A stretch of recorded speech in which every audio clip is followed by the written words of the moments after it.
The most important fibre and cash crop की category में आती है। डायरेक्टली लगभग 6 मिलियन फार्मर्स को रोजगार प्रदान करती है। और हमारे देश में गुजरात, महाराष्ट्र, एमपी, हरियाणा, राजस्थान, यूपी, तेलंगाना, आंध्र प्रदेश, तमिलनाडु, कर्नाटक, ये कुछ ऐसे स्टेट्स हैं जहाँ पे कि अच्छे खासे एरिया में कॉटन की फसल उगाई जाती है। और एक मोस्ट इंपॉर्टेंट पॉइंट यहाँ पर यह है कि इन स्टेट्स में से लगभग 65% एरिया ऐसा है जो कि रेन फेड है, मतलब वो सिर्फ और सिर्फ बारिश पे डिपेंड है, सिंचाई की उतनी अच्छी व्यवस्था नहीं है। मेजरली इन सेंट्रल और साउदर्न स्टेट्स, नॉर्थ स्टेट्स जो हैं जैसे कि हरियाणा, यूपी, वहां पे सिंचाई की व्यवस्था अवेलेबल रहती है। मोस्टली खरीफ की सीजन में उगाई जाती है इस फसल को, और लगभग 6 से 7 मंथ ले सकती है ये फसल। और ये फसल इसलिए भी फेमस है क्योंकि इसके अंदर पेस्ट और डिजीज अटैक बहुत ज्यादा रहता है, और यही वो फसल है जिसके अंदर हमारी एग्रीकल्चर के सेक्टर के सबसे ज्यादा केमिकल्स, पेस्टिसाइड, इंसेक्टिसाइड्स यूज होते हैं। तो आइए हम लोग बात करते हैं वेस्टीज के प्रोडक्ट्स को कैसे यूज किया जाए। क्योंकि ये फसल लगभग 7 मंथ तक चलती है, तो डेफिनेटली स्टेप्स भी कुछ ज्यादा बढ़ जाएंगे। तो हम देखते हैं स्टेप नंबर 1, हम स्टार्ट करते हैं बेसल एप्लीकेशन एट सोइंग।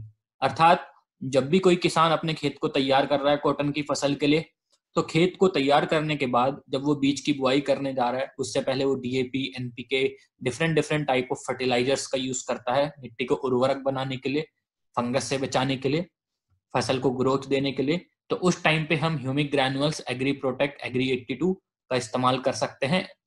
अकेले भी कर सकते हैं, बाकी चीजों के साथ मिला के भी कर सकते हैं। 5 kilo granule, 400 gram protect and 150 ml agree 82 1 एकड़ के खेत के लिए। इसके बाद इसके बाद बात आती है बीज उपचार की। जब हम बीज को खेत में लेके जा रहे हैं, उससे पहले हम कॉटन की फसल में, कॉटन के बीज में बीज उपचार कर सकते हैं एग्री ह्यूमिक और एग्री प्रोटेक्ट के साथ। कॉटन की फसल एक ऐसी फसल है जो कि शुरुआत के लगभग 1 महीने में नीचे ज्यादा ग्रोथ करती है, मतलब ज्यादा विकास जड़ों का होता है बजाय कि ऊपर पत्तियों के। सो वहां पे ह्यूमिक का बहुत अच्छा रोल है जो कि जड़ों को विकसित करने का काम करेगा। कॉटन की फसल ऐसी फसल है जिसमें फंगस आने के चांस बहुत ज्यादा रहते हैं, सॉइल बॉर्न डिजीज भी आती है, सीड बॉर्न डिजीज भी आती है। सो सीड ट्रीटमेंट करना बहुत अच्छा रहेगा। 5 ml ह्यूमिक, 10 ग्राम एग्री प्रोटेक्ट 1 किलो सीड्स के लिए हम इस्तेमाल कर सकते हैं। जैसे मैंने आपको बताया था कि शुरुआत के दिनों में ये नीचे ज्यादा ग्रोथ करती है, तो ह्यूमिक का बहुत ज्यादा रोल आ जाता है वहां पे। और फसल जैसे ही 30 दिन तक की हो जाती है, उस टाइम पे हम स्प्रे करवा सकते हैं Agri humic, Agri Gold and Agri 82 का। 30 ml humic, 20 gram Gold and 10 ml agree 82, 15 litre के टैंक से हम स्प्रे कर सकते हैं। आमतौर पे इन्हीं दिनों में कोई किसान वहां पे यूरिया या किसी अदर फर्टिलाइजर्स का यूज करता है।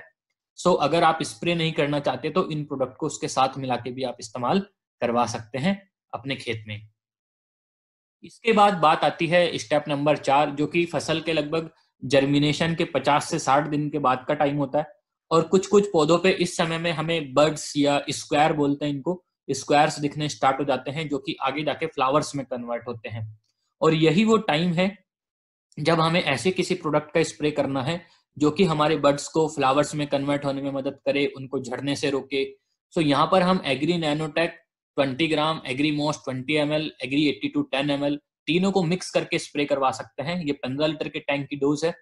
एक और भी इंपॉर्टेंट पॉइंट है कि आगे जो फ्लावरिंग की स्टेज आने वाली है, वहां पे हमें फंगस के भी बहुत अटैक करने के चांस रहते हैं।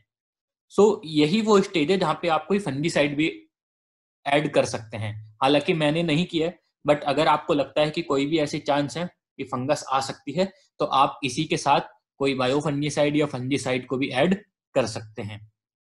स्टेप नंबर 5, जो कि स्टेप नंबर 4 के 20 दिन के बाद होता है लगभग, और ये वो स्टेज आ चुकी होती है जब फसल के ऊपर हमें फ्लावर्स दिखने स्टार्ट हो जाता है, व्हाइट कलर के फ्लावर्स स्टार्ट हो जाते हैं दिखने। और एग्री नैनोटेक, एग्री मोस, एग्री 82 को ही वापस रिपीट करेंगे हम, सेम डोज के साथ 15 लीटर के टैंक से स्प्रे करेंगे। और इसके 20 दिन बाद जब ये फ्लावर्स बॉल्स में कन्वर्ट होना स्टार्ट हो चुके हैं, बॉल्स बननी स्टार्ट हो गई हैं, कुछ प्रदेशों में इसको टिंडा भी बोला जाता है, तो टिंडा बनना जब स्टार्ट हो गया, हो सकता है कुछ पौधों पे टिंडा बन चुका हो, कहीं पे व्हाइट फ्लावर्स हो, कहीं पे पिंक फ्लावर्स हो, कहीं पे कन्वर्ट हो रहा हो।